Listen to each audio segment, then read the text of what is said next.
Hello, नमस्कार, जय जोहार मेरे सभी छत्तीसगढ़ के साथियों को और अभ्यर्थियों को। 9 तारीख को एग्ज़ाम है, 9 फरवरी को, और हम सीसैट की तैयारी कर रहे हैं साथ ही साथ। और आज हम हिंदी भाषा में अनेक शब्दों के एक शब्द करेंगे। इस टॉपिक से लगातार अभी 3-4 सालों में प्रश्न पूछे गए हैं। एक 1 या 2 क्वेश्चन आ ही जाते हैं इससे।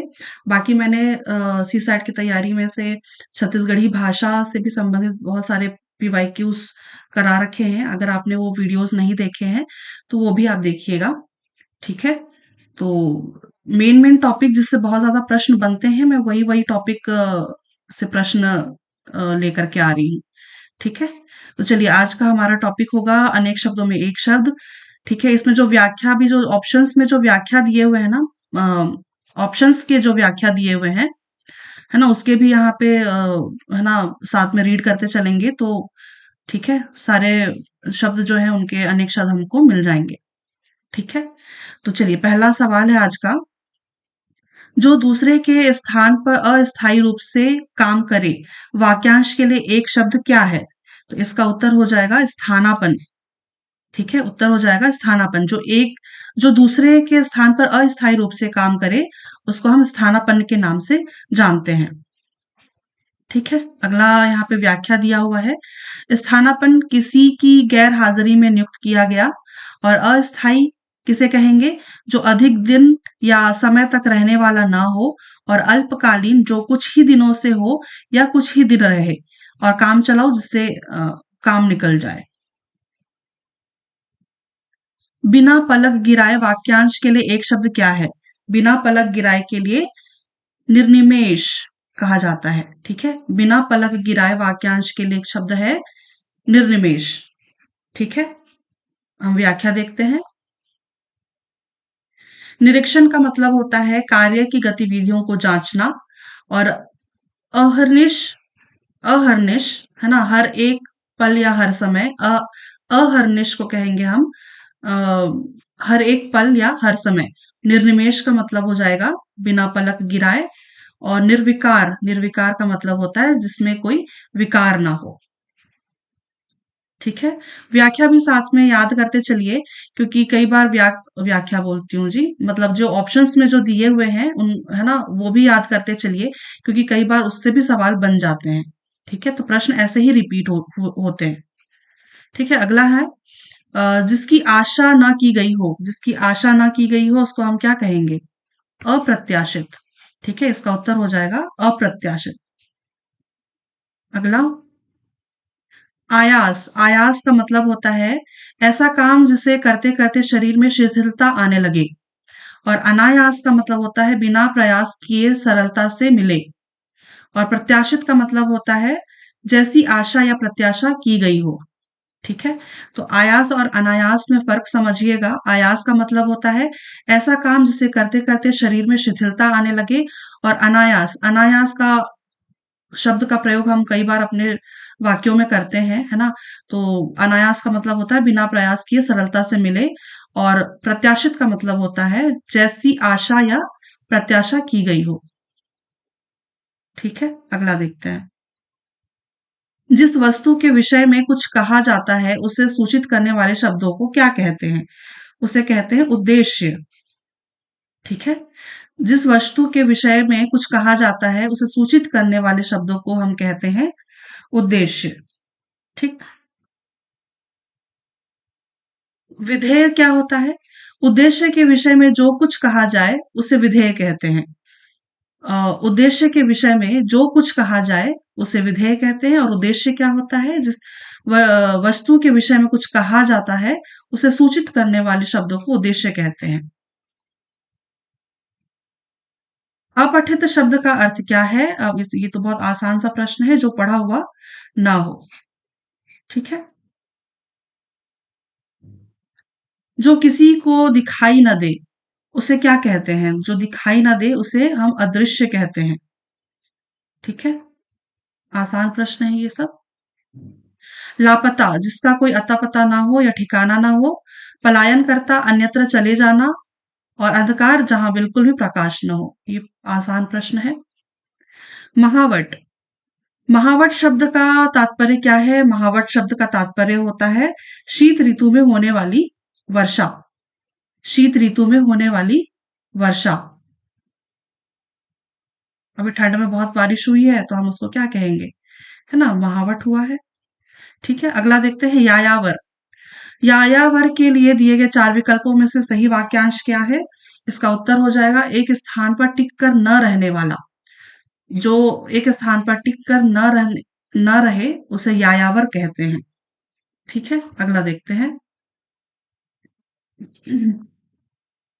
अगला है अपने ही बल पर निर्भर रहने वाला। वाक्यांश के लिए सही शब्द क्या होगा? अपने ही बल पर निर्भर रहने वाला स्वावलंबी होता है। ठीक है, स्वावलंबी। स्वावलंबी, अपने ही बल पर निर्भर रहने वाला। सामयिक का मतलब होता है समय के अनुसार। और स्वयं सिद्ध का मतलब होता है जो किसी तर्क या प्रमाण के बिना स्वयं ही प्रमाणित हो। ठीक है, बाकी ये जो हम कर रहे हैं ना, अनेक शब्दों में एक साथ, तो जो भी हम सीसैट में हिंदी भाषा की तैयारी कर रहे हैं वो कहीं ना कहीं आगे चल करके एडीओ में भी काम आएगा। ठीक है, तो चलिए ये अगला प्रश्न है हमारा। पिंगाशी। पिंगाशी शब्द का क्या अर्थ होता है? पिंगाशी एक नील का पौधा है। नील का पौधा है पिंगाशी। ठीक है, अगला देखते हैं। नरभक्षी मनुष्य अथवा नर मांस खाने वाला वाक्यांश के लिए किस एक शब्द का प्रयोग किया जाता है? इसका उत्तर पिशिताशन, है ना, पिशिताशन। इसको कहेंगे पिशिताशन। ठीक है, नरभक्षी मनुष्य या नर का मांस खाने वाला, नर मांस खाने वाला, है ना, पिशिताशन कहलाता है। ठीक है, पिशाच से समझ लीजिए, पिशाच ऐसे याद रख सकते हैं आप। पिंगिमा। पिंगिमा किसे कहा जाता है? पिंगिमा ऐसा भूरापन जिसमें लाली भी हो, है ना, ऐसा भूरापन जिसमें लाली भी हो उसको पिंगिमा कहेंगे। पिपासित का मतलब होता है जिससे प्यास लगी हो, है ना, तो आप ये वर्ड याद रख लीजिए क्योंकि जनरली हम प्यास लगती है तो प्यास लगी है कहते हैं, है ना, वाक्य में वाक्य यूज करते हैं। पिपासित यूज कर लीजिएगा, पिपासित। और पिच्छिल, पिच्छिल का मतलब होता है जहां फिसलन हो। ठीक है, अगला देखते हैं। गुण दोषों की परख करने वाला। गुण दोषों की परख करने वाला क्या कहलाता है? समालोचक। ठीक है, समालोचक कहलाता है गुण दोषों की परख करने वाला। अगला देखते हैं। व्याख्या दिया हुआ है। छिद्रान्वेषी। छिद्रान्वेषी जिसे छोटे से छोटे दोष खोज को छोटे से छोटे दोष को खोजने वाला को छिद्रान्वेषी कहते हैं। अन्वेषी, है ना, अन्वेषी मतलब खोजने वाला, और छिद्र मतलब तो छेद होता है, छोटे छोटे दोषों को खोजने वाला को हम क्या कहेंगे? छिद्रान्वेषी। है ना। स्पष्ट वक्ता। स्पष्ट वक्ता यानी कि बिना भय या संकोच के बात करने वाला या स्पष्ट बात कहने वाला। और समालोचक का मतलब हो जाता है गुण दोषों की परख करने वाला। और विदूषक होता है वह व्यक्ति जो दूसरा वेशभूषा ग्रहण कर लोगों को हंसाने का कार्य करता है। विदूषक आई थिंक हम लोग अ, छत्तीसगढ़ की जनजातियां पढ़ते हैं तो उसमें विदूषक का भी एक रोल होता है जो हंसाने का काम करता है, जिसको हम जोक्कड़ भी कहते हैं। ठीक है, विदूषक। ठीक है, अगला देखते हैं। पहाड़ के ऊपर समभूमि के लिए एक शब्द क्या है? पहाड़ के ऊपर समभूमि के लिए हम जो शब्द यूज करते हैं वो अधित आदित्य का। ठीक है, आदित्य का, है ना। पहाड़ के ऊपर जो समभूमि होती है, समतल भूमि, उसको हम आदित्य का कहते हैं। ठीक है, अगला देखते हैं। आदित्य क्या, पहाड़ के ऊपर समभूमि। और अग्रगण्य। अच्छा एक मिनट ना, मैं आपको एक चीज और दिखाना चाहती हूँ। ठीक है, याद रखिएगा पहाड़ के ऊपर समभूमि, है ना, वैसे तो हम लोग उसको समतल भूमि कहेंगे या पाट या पठार, है ना, ऐसा हम कहेंगे, है ना। लेकिन यहाँ पे ऑप्शन आपको नहीं दिख रहा है, तो यहाँ पे ऑप्शन ये भी दिख रहा है उपर्युक्त में से कोई नहीं, है ना। इसीलिए ऐसे प्रश्नों में ना थोड़ा सा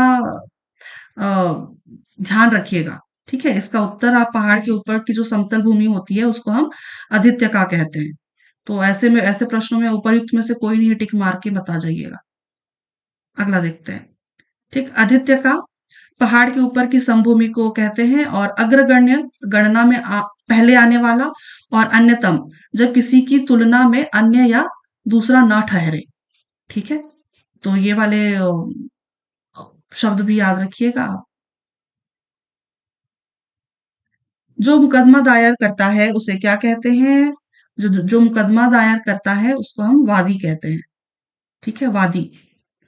ठीक है, अगला देखते हैं। वादी जो मुकदमा दायर करता है, और प्रतिवादी होता है जिस पर मुकदमा चल रहा हो। अगला, सम्यक शुद्धि ऋण आदि का चुकाया जाना वाक्यांश के लिए एक शब्द कौन सा है? तो इसका उत्तर वैसे तो ना उपर्युक्त में से कोई नहीं लिया हुआ है।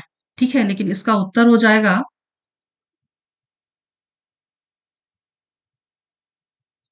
ऋण।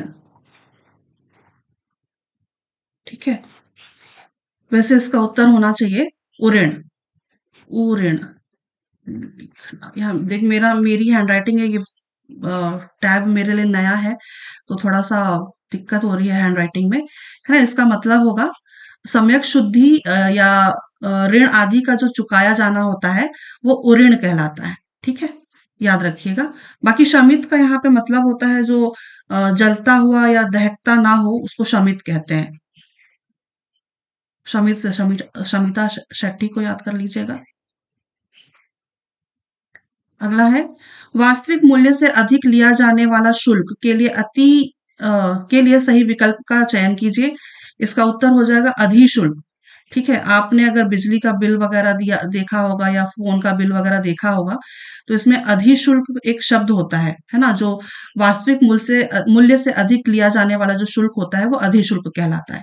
इसका बहुत अच्छा उदाहरण है बिजली का बिल। देखिएगा कभी कभी उसमें अधिशुल्क लिखा होता है।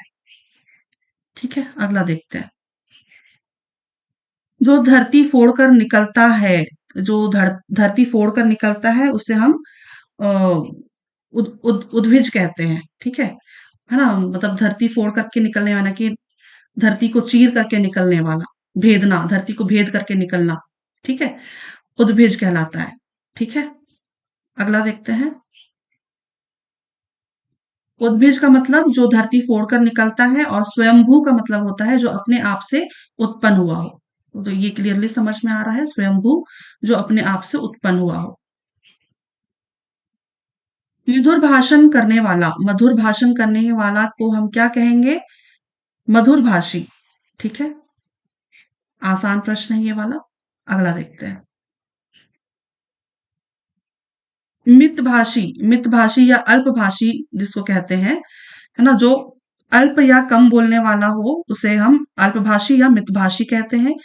मिष्टभाषी यानी कि मधुर भाषी, मिष्ट या मधुर भाषा बोलने वाला, और बहुभाषी या बहुभाषी जो बहुत सारी भाषाएं बोलने वाला। ठीक है, तो ये मितभाषी जिसको हम अल्पभाषी भी कहते हैं, और मिष्ट भाषी जिसको हम मधुर भाषी भी बोलते हैं, है ना, वो याद रखिएगा। ठीक, मिष्ट मतलब मीठा, मित यानी कि कम। अगला ये प्रश्न रिपीट हो गया है। वास्तविक मूल्य से अधिक लिया जाने वाला शुल्क जो होता है अधिशुल्क होता है। जिसका निवारण नहीं किया जा सके, जिसका निवारण नहीं किया जा सके उसको हम क्या कहते हैं? अनिवार्य। है ना, अगला देखते हैं। निवारण का मतलब होता है समाधान करना, और अनिर्णित का मतलब होता है जिसका या जिसके संबंध में कोई निर्णय ना हुआ हो, और अनिवार्य का मतलब होता है जिसका निवारण नहीं किया जा सके। ठीक है, अगला देखते हैं। जानने की इच्छा के लिए उपयुक्त एक शब्द क्या होगा? जिज्ञासा होगा। अगला, वह मानसिक स्थिति जब किसी अमंगल की घटना होने की बात मन में हो। इसका उत्तर क्या होगा? आशंका। वह मानसिक स्थिति जब किसी अमंगल की घटना होने की बात मन में हो, आशंका कहलाएगा। आशंका वह मानसिक स्थिति जब किसी अमंगल की घटना होने की बात मन में हो, और शंका क्या कहलाएगा? अनिष्ट की संभावना से मन में होने वाली कल्पना, और संभावना किसी घटना या बात के संबंध में वह स्थिति जिसमें उसके पूर्ण होने की आशा हो। और अपेक्षा क्या कहलाएगा? अपेक्षा तिरस्कार या नजरअंदाज करना। अगला, वो सव्य जो सव्य यानी कि बाएं हाथ से सधा हुआ है, उसके लिए एक शब्द क्या होगा? सव्यसाची। ठीक है, इसका उत्तर हो जाएगा सव्यसाची। ठीक है। आप ना, पता नहीं आप लोग मूवीज वगैरह देखते हैं या नहीं, बट आप लोग अगर मूवी देखते होंगे तो सव्यसाची एक मूवी आई थी साउथ की। मुझे उन एक्टर एक्ट्रेस का नाम बिल्कुल याद नहीं रहता है, नहीं जानती हूँ। बट साउथ की एक मूवी आई थी, उसमें वो दो जुड़वा होते हैं। नहीं नहीं, जुड़वा नहीं होते। हाँ, मतलब एक शरीर में दो हाथ होते हैं उनके। ठीक है, तो उस तरह की मूवी है। तो वैसे आप याद रख सकते हैं, जो सव्य यानी कि सव्य का मतलब होता है बायां, है ना, बाएं हाथ से सधा हुआ है। ठीक है, अगला देखते हैं। सव्यसाची जो बाएं या सव्य हाथ से सधा हो, और साध्य जो सिद्ध या पूरा किया जा सके। अगला देखते हैं। बोलते समय उच्चारण की स्पष्टता के लिए किसी अक्षर पर विशेष बल देने की क्रिया को हम क्या कहते हैं? इसको हम कहते हैं बलाघात। ठीक है, बलाघात। बोलते समय उच्चारण की स्पष्टता के लिए, है ना, उच्चारण की स्पष्टता के लिए किसी अक्षर पर विशेष बल देने देने की क्रिया को हम बलाघात कहते हैं। ठीक है, अगला देखते हैं। व्याख्या में भी वही दिया है, बोलते समय उच्चारण की स्पष्टता के लिए किसी अक्षर पर विशेष बल देने की क्रिया को बलाघात या स्वराघात कहते हैं। अगला देखते हैं। जो सब कुछ जानता है, इस वाक्यांश के लिए सही शब्द क्या है? जो सब कुछ जानता है उसको हम सर्वज्ञ कहते हैं। है ना, यहाँ पे बहुत सारे जो ऑप्शंस दिखे हुए हैं लगभग लगभग सेम टाइप के हैं। है ना, बट इसका उत्तर याद रखिएगा, जो सब कुछ जानता होगा, है ना, जो सब कुछ जानता है उसको हम सर्वज्ञ कहते हैं। सर्वज्ञ जो सब कुछ जानता है, अल्पज्ञ जो कम जानता है या अल्प जानता हो, बहुज्ञ जो बहुत जानता है, और अभिज्ञ जो कुछ भी नहीं जानता, और अनभिज्ञ, है ना, जिसको कुछ कुछ ज्ञान नहीं हो। ठीक है, अगला देखते हैं। जो सब कुछ जानता है उसे क्या कहते हैं? जो सब कुछ जानता है उसको हम सर्वज्ञ कहते हैं। अगला, जो किए हुए उपकार को मानता है, इसके लिए एक शब्द क्या होगा? ये इसका उत्तर हो जाएगा कृतज्ञ। ठीक है, ये आई थिंक हम बचपन से ही ऐसे वाले प्रश्न कर रहे हैं। अगला देखते हैं। कृतज्ञ किसे कहेंगे? जो किए गए उपकारों को नहीं मानता है। कृतज्ञ किसे कहते हैं? किए गए उपकारों को मानने वाला। और कृतार्थ क्या होता है? जिसका उद्देश्य सिद्ध हुआ हो। ठीक है, अगला, जो बहुत जानता हो, जो बहुत जानता हो वो क्या कहलाता है? जो बहुत जानने वाला हो, बहुज्ञ कहलाता है। ठीक है, अभी व्याख्या में भी देखा हमने, जैसे कि वो ऑप्शंस में से ये प्रश्न बन गया है। ठीक, अगला देखते हैं। भविष्य में होने वाला उपर्युक्त वाक्यांश के लिए अर्थ को व्यक्त करने के लिए निम्नांकित में से उपर्युक्त शब्द का चयन कीजिए। भविष्य में होने वाला, भविष्य में होने वाला, अ, भावी, है ना, कई वाक्यों में भी हम प्रयोग में लाते हैं भावी। ठीक है, अगला देखते हैं। व्याख्या दिया हुआ है। भावी का मतलब होता है भविष्य में होने वाला। अग्रगामी का मतलब होता है आगे रहने या चलने वाला। और आगामी का मतलब होता है आगे आगे आने वाला या भविष्य में आने वाला। जैसे कि हम शब्दों में प्रयोग में लाते हैं ना, आगामी परीक्षा में होने वाली, है ना, आगामी परीक्षा जो होने वाली है ना, आने वाले, आगे आने वाला या भविष्य में आने वाला। अगला देखते हैं।